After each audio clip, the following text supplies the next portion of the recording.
In this frames and machines problem, we are trying to find the external support reactions at C and A.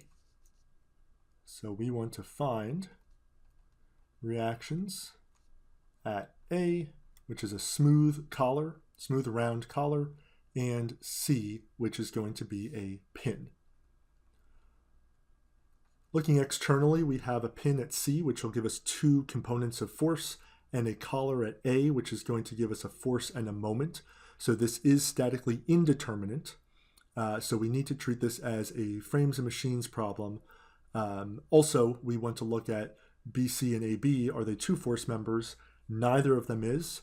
B and C are both pins, so that's good, but we do have a force acting in the middle, so that means we cannot conclude it's a two force member. And AB has a pin on one side and a collar on the other, and it has a force midspan, so AB we cannot say is a two force member either. So we will treat this like a frames and machines problem.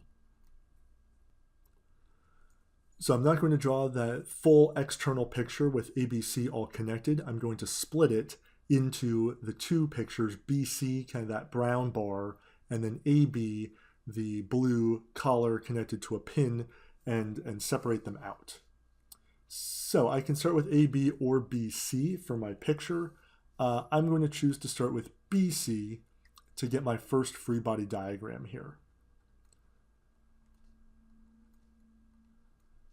Okay, and this is 30 degrees from the horizontal, and 1 meter and 1 meter are those measurements. So first thing I need to copy, what is the external forces acting on BC? There's just one. There is this 600 Newton force, and I know that it is orthogonal to BC. That is the only external force acting. Now I have a pin at B, a pin at C. C is an external pin. So like usual, I'm going to assume the components are positive right and positive up. And at B, I have an internal pin. It's still going to have what I can model it as a horizontal and vertical component. So I will assume BX is right in this picture and up for BY. And if I look at the triangle this forms, it's a 30 degrees. It has a hypotenuse of 2 meters. So I can say that this is going to be root 3 meters. This will help me out in the next step. And this will be 1 meter tall. And that comes from knowing it's a 30, 60, 90 triangle. If I look at free body diagram 1, I have 4 unknowns, BX, BY, CX, and CY. So the 3 equations I'm going to be able to get out of this, I will not be able to solve for all of the unknowns. So for this example, I'm going to choose to not write my equations yet. I'm going to move on and draw another free body diagram. Because it's possible that starting my equations and my solving with another free body diagram will start to unlock some of these unknowns. So let's hope that happens. Worst case, I'll just write all of my equations next for all of my unknowns. So picture 2, I've already drawn BC, so now I'm going to draw AB.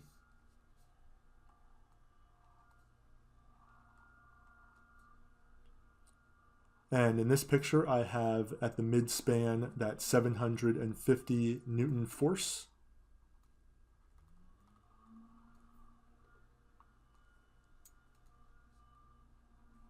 That's the only applied load. Now I have my external support at A and my internal support at B.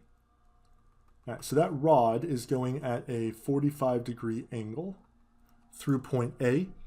Now, in my picture, I did not include the green rod. I just have the blue member AB. So I do have to model what the green rod does to the member I kept at point A. Well, it's a smooth collar. And a smooth rod, which means there's no friction. So I can translate AB along that the green rod. So along the axis of the green rod, no translation is prevented. However, orthogonal to it, I cannot move my collar. And I actually can't move it down into the left or up into the right. So I know it's along this axis. Here I've assumed it points up into the right. And I'm going to call that A. Now, it could be down to the left, and that's okay. The math will tell me it's an external reaction. That's fine. But I know that it is going to act orthogonal to that axis, which is also a 45-degree angle with the horizontal or the vertical. All right, so that's the translation. One axis is prevented, the axis orthogonal to the green rod. And because the rod is there, we want to think about translation and rotation. I cannot rotate it around A because of that rod. So there's also going to be a couple at point A, which I'm going to call M sub A. So rotation is prevented at point A, therefore I need a couple. So at point A, I have an unknown couple and an unknown force magnitude-wise, but I do know the direction of that force. Now, A is completely modeled, one force, one couple. Now I have to go over to B. B is that internal pin. Well, it already appeared in picture 1, which I chose to draw first, but now I've already decided in picture 1 that BX was right and BY is up. But again, what I'm really modeling is what does AB do to BC? That's what picture 1 was showing. In picture 2, I'm going to be showing what BC does to AB. Well, it must do the equal and opposite. So I am obligated for this internal reaction to draw it in the opposite directions that I chose for picture 1. So picture 1, right and up. In picture 2, I must then have left and down. Whatever I chose for the first one, I must do the opposite here. So it doesn't really matter what I chose for picture 1, as long as it's the opposite in the second picture or in the other picture that it appears. So that's already been determined for me so that I can be consistent in how I'm modeling these internal reactions. So that's going to be everything for free body diagram number 2 then. So looking at diagram 2, I have also here 4 unknowns. So it turned out that really neither free body diagram was easier to start with. They're both going to produce 4 unknowns when I write out the equations. So at this point, let's look at the free body diagrams. I have BX, BY, CY, and CX is 4 unknowns.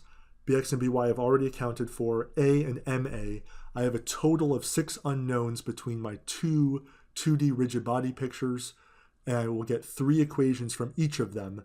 So thinking ahead, I will be able to get 6 linearly independent equations for my 6 unknowns. So I should be able to form a solvable system.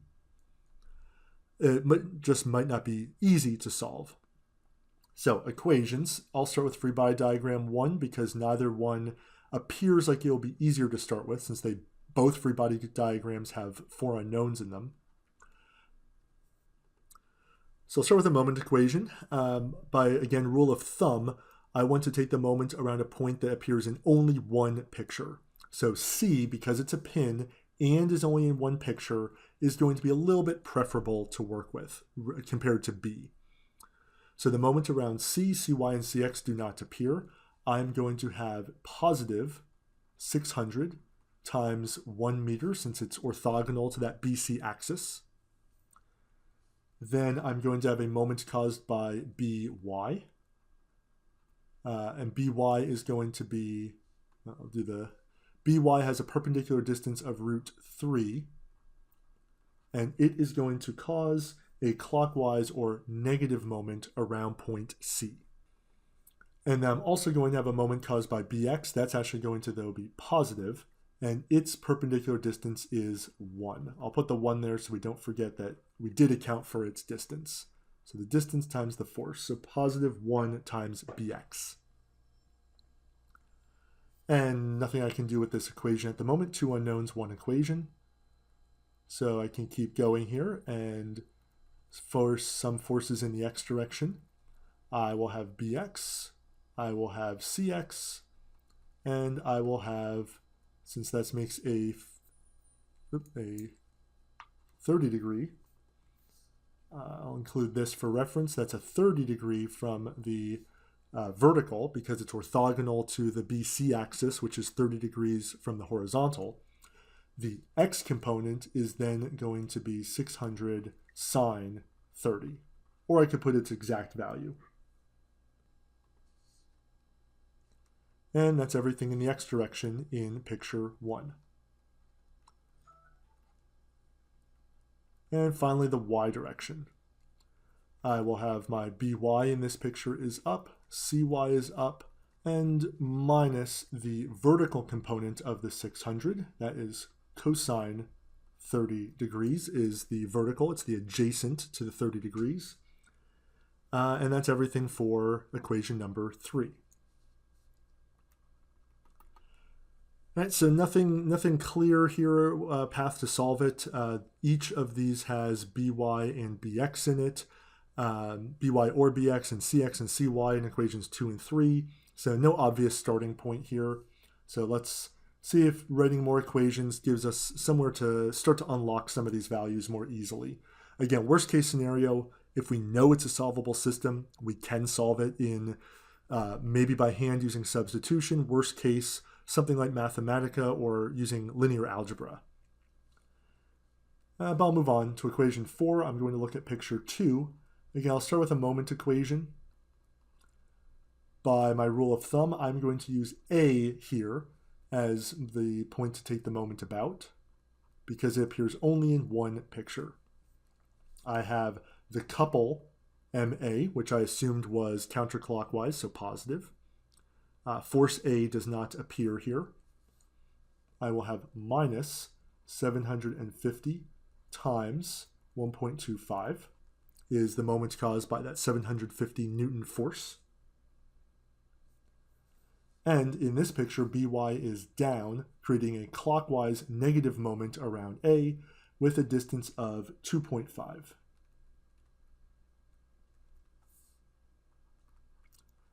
I have MA and I have BY, so I'll keep making equations to see if something happens here.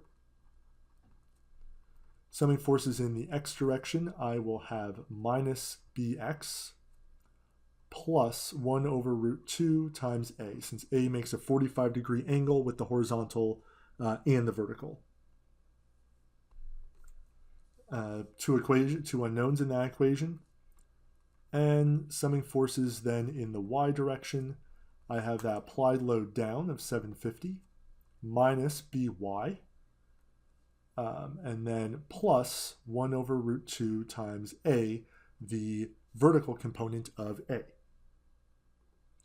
And looking at my 6 equations here, really nothing looks like a great starting point because every equation has 2 different unknowns in it. So there's not really a good entry point for being able to solve this one. So this is one where actually solving this one by hand will be a little bit of a pain. There's just so much substitution. So for my solve step, I actually put these 6 equations into Mathematica and let it solve them. But you can use, again, linear algebra or some other method here. But numerically, what I get in the end, solving all 6 of them at the same time, A is 3670 newtons. So it is positive, so it is up and to the right, like my assumption. I get then the internal reactions, Bx and By. Remember in the first picture, I arbitrarily said right and up, and therefore I was obligated to draw them left and down in picture 2. So these are internal, so their directionality changes depending on which picture we're talking about. But we do need to solve these along the way. It turns out the assumption was right, 2590 newtons and 1840 newtons for By. And then we have Cx is going to be a negative 2890 newtons. I assumed it was to the right. It actually points to the left. That's what the negative sign tells me.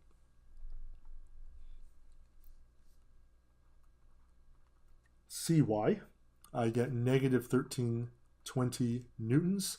I assumed up. It's actually pointing down. So just going back to the picture, for C, right and up were my assumptions. Both of them turned out to be negative, so left and down. And then my final unknown from equation 4, I have MA, the couple, at the collar. And for that, I get a positive 5,550 newtons. That's a couple, so it's in Newton meters. and that is positive. I assumed in the picture it was counterclockwise, so my assumption was correct. Looking here, all of my units were base units of newtons and meters, so that's why my forces all came out in newtons, and my moment came out in Newton meters. So we do have here all of the reactions, external reactions at, in this case, A and C found. So these are what we were interested in, and A. We needed those internal reactions along the way, but the physical interpretation for Bx and By, it depends, are we talking about member 1 or member 2 for the directionality. But we can make this inference about the directionality of external supports that we had at A and at C. So in this case, we broke it up into the 2 individual members, drew a free body diagram for each. It came out with a total of 6 unknowns, 4 external supports and 2 internal supports. From each free body diagram, we got 3 equilibrium equations, and therefore we got a total of 6 equations for the 6 unknowns. Solving this one by hand was going to be challenging. I did decide to do it just in Mathematica, and that's how I turned my 6 numbered equations into my 6 solutions.